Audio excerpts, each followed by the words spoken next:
السلام علیکم ورحمۃ اللہ وبرکاتہ ان الحمد للہ نحمده ونصلی علی رسولہ الکریم اعوذ باللہ من الشیطان الرجیم بسم اللہ الرحمن الرحیم قل هو اللہ احد اللہ الصمد لم یلد ولم یولد ولم یکن له کفوا احد۔ دین اسلام میں نیت کو بہت مقام حاصل ہے۔ نیت کی اصلاح اللہ ہماری فرمائے، ہمارے نیتوں کو نیک بنائے۔ جب انسان نیکی کرتا ہے، اگر اس کے دل میں یہ نیت ہے کہ میں اللہ کو راضی کر رہا ہوں، یہ میں اللہ کے لیے کر رہا ہوں، تو اس نیت کا اس کے عمل پہ اتنا گہرا اثر ہوتا ہے کہ وہ عمل ثواب بن جاتا ہے۔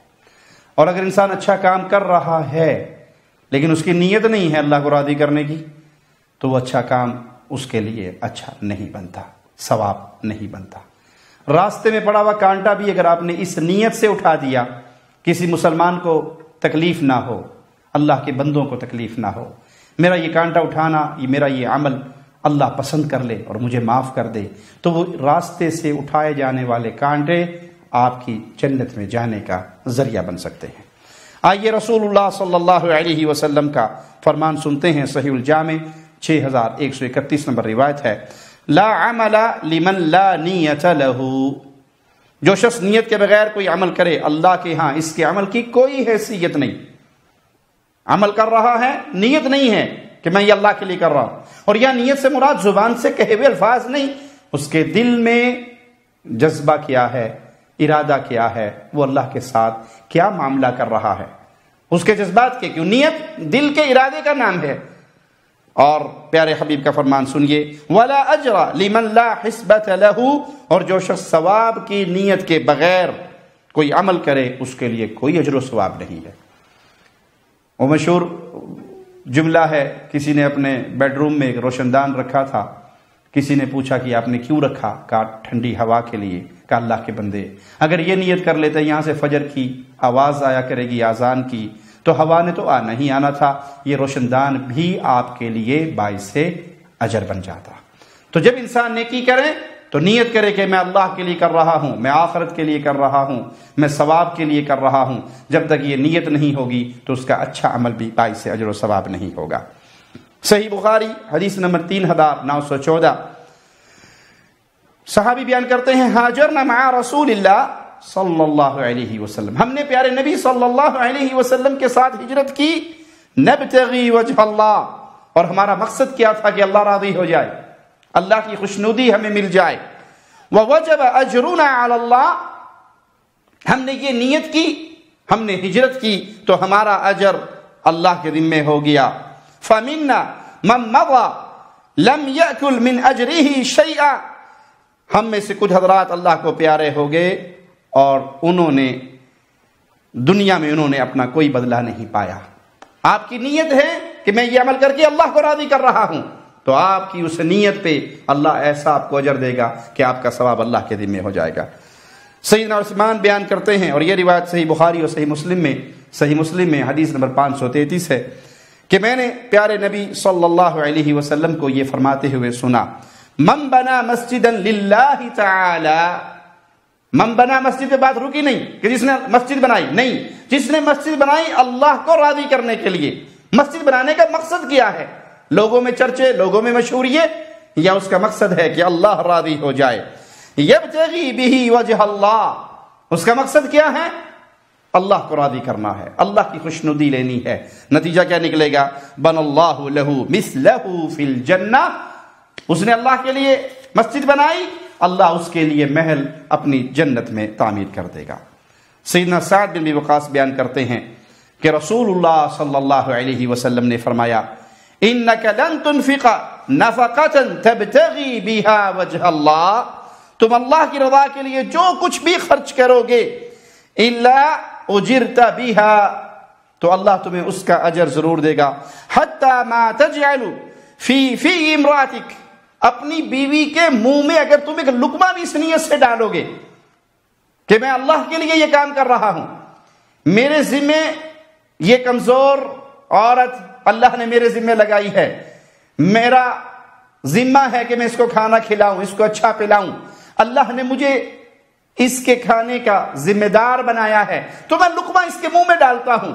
وہ لقمہ اس کے منہ میں ڈالنا بھی آپ کے لیے قیامت کے دن باعث اجر و ثواب ہوگا۔ قیامت کے دن باعث اجر و ثواب ہوگا، دنیا کے اندر باعث پیار اور محبت ہوگا۔ خامدوں کو چاہیے کبھی کبھار اپنی بیویوں کو اپنے ہاتھ سے چند لقمے کھلا دیں، آپ دیکھیں اس کی زندگی میں فرق کیسا ہوگا۔ اسی طرح بیوییں اپنے خامدوں کو چند لقمے اپنے ہاتھ سے کھلا دیں، کھانا کھانے کے بعد خامد اپنی بیوی کو انگلیاں چٹوا دے یا خود بیوی کی انگلیاں چاٹ لے۔ یہ کرنے میں چھوٹی سی بات ہے، لیکن دو دلوں کے اندر پیار کا سمندر امڑ آتا ہے جب انسان اپنی بیوی کے ساتھ یہ پیارا سلوک کرتا ہے۔ دنیا میں پیار اور محبت کی دولت ملے گی اور قیامت کے دن ثواب اور اجر ملے گا۔ میں نے عرض کی اللہ کے رسول صلی اللہ علیہ وسلم کیا میں بیماری کی وجہ سے اپنے ساتھیوں سے پیچھے رہ جاؤں گا؟ آپ نے فرمایا انک لن تخلف فتعمل عملا صالحا الا ازددت به درجة ورفعة، تم ہرگز پیچھے نہیں رہو گے، جو نیک اعمال تم کرو گے ان سے تمہارے درجات میں اضافہ ہوتا چلا جائے گا اور تمہارا مرتبہ ان سے بلند ہوتا رہے گا۔ سیدنا عبداللہ بن عمر سے روایت ہے، اور یہ روایت صحیح بخاری میں 2631 نمبر۔ رسول اللہ صلی اللہ علیہ وسلم نے فرمایا 40 خصلة اعلاہن منیحۃ العنز، 40 نیکیاں یا 40 خصلتیں، عمدہ عادتیں، ان میں سے سب سے عمدہ یہ ہے کہ دودھ پینے کے لیے کسی کو بکری دے دو۔ آپ کے پاس ایک بکری ہے جو دودھ دیتی ہے، آپ کسی غریب کو، کسی یتیم کو، کسی بیوہ کو، کسی رشتہ دار کو، کسی عزیز کو وہ دودھ دینے والی بکری دے دو۔ ما من عامل يعمل بخصلة منها رجاء ثوابها وتصديق موعودها الا ادخله الله بها الجنة۔ پیارے نبی صلی اللہ علیہ وسلم کی طرف سے کتنی بڑی مبارکباد ہے اور کتنی بڑی خوشخبری ہے۔ جو شخص ان 40 عمدہ خصلتوں میں سے جو شخص کسی بھی خصلت پر ثواب کی امید سے، جو نقطہ ہے اس گفتگو میں سمجھانے والا کہ آپ کے پاس امید ہو، ارادہ ہو کہ میں اس سے اللہ کو راضی کر رہا ہوں، میں نے اللہ کے ہاں ثواب پانا ہے، رجاء ثوابها، آپ کے دل میں یہ ہو اللہ راضی ہوگا، اللہ مجھے اس کا ثواب دے گا، تو جس خصلت پر بھی آپ اللہ کی طرف سے کی ہوئے وعدوں کی تصدیق کرتے ہوئے عمل کرو گے تو اللہ اس کے ذریعے آپ کو جنت میں داخل کرے گا۔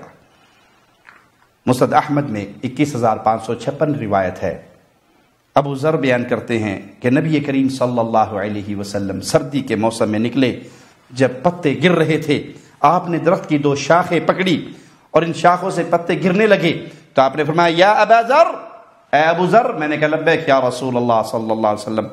آپ نے فرمایا ان العبد المسلم لیصلی الصلاة یرید بها وجہ اللہ فتہافت عنہ ذنوبہ، بندہ نماز پڑھتا ہے، اللہ کا بندہ اللہ کے لیے نماز پڑھتا ہے، اللہ کو راضی کرنے کے لیے، اللہ کی خوشنودی کے لیے، اللہ کی عبادت کے لیے، اس کے دل میں یہ ہے کہ میں اللہ کے لیے جا رہا ہوں یہ عبادت کرنے کے لیے، تو اس کے گناہ ایسے اس کے بدن سے الگ ہوتے ہیں، گرتے ہیں، کما یتہافت ھذا الورق عن ھذہ الشجرہ، جیسے اس درخت کے پتے گر رہے ہیں اسی طرح اس مومن بندے کے گناہ گرنا شروع ہو جاتے ہیں۔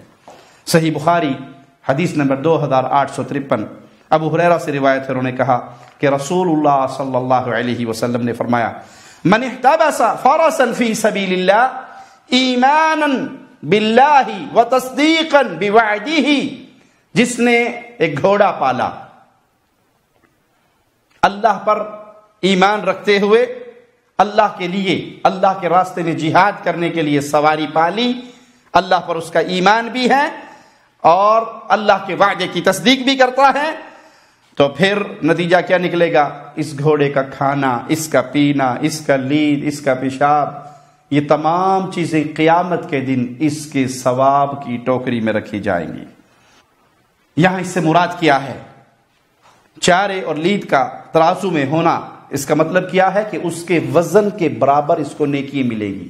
جتنا اسے کھانا کھلاتا رہا اور جو وہ کھا کے نکالتا رہا، یہ تمام چیزیں اس وزن کے برابر اللہ اس کو نیکی عطا فرمائے گا۔ اس کی تائید ایک اور روایت سے ہوتی ہے جو ابن ماجہ میں حدیث نمبر 2751 ہے کہ رسول اللہ صلی اللہ علیہ وسلم فرمایا، اللہ کی راہ میں گھوڑا پالنے والا جب خود اس کی خوراک کا بندوبست کرتا ہے تو اللہ اس کے خوراک کے ہر دانے کے بدلے اس کے نامہ اعمال میں نیکی لکھ دیتا ہے۔